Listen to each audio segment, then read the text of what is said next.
আমরা যে চা খাই, যে টি ব্যাগটা ইউজ করি, এটাতে ক্যান্সারের ঝুঁকি আছে। প্রথমত এখানে যে টি ব্যাগের চা পাতিগুলো সংরক্ষণ করা হয়, এটা বিভিন্ন মিক্সচার বা কেমিক্যাল বা বিভিন্ন একটা উপাদান দিয়ে এই চা পাতিটা সংরক্ষণ করা হয়। যার কারণে দীর্ঘদিন এটা সতেজ থাকে। দ্বিতীয়ত আমরা যে টি ব্যাগটা ইউজ করি, এই ব্যাগটা হচ্ছে পলিথিন।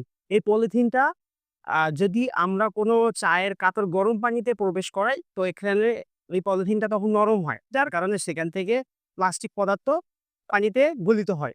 তো সেই গলানো পানি আমরা সেবন করি। তো আসলে যে গলিত পানিটা আমরা সেবন করি, এখানে মাইক্রোপ্লাস্টিক পরিমাণ রাসায়নিক পদার্থ আমাদের শরীরে প্রবেশ করে। যার কারণে এটা আমাদের শরীরের জন্য একটা ভয়ংকর ক্ষতিকর দিক উল্লেখিতভাবে বিবেচনা করা হয়। এটা আমাদের সরাসরি ক্যান্সারকে আ আক্রমণ করে বা ক্যান্সারের একটা প্রভাব দেয়। তো যাই হোক, আমরা এই টি ব্যাগ থেকে সচরাচর নির্ভর করব যে সরে আসার জন্য। আমরা সিম্পলি যেগুলো টি পাতা আছে, এগুলো চাইলে সেবন করতে পারবো। এটাতে কোনো সমস্যা নাই। কিন্তু আমরা টি ব্যাগ থেকে বিরত থাকবো। আশা করি আপনারা এই ভিডিওটি দেখে উপকৃত হবেন এবং সবাইকে সচেতন করবেন টি ব্যাগ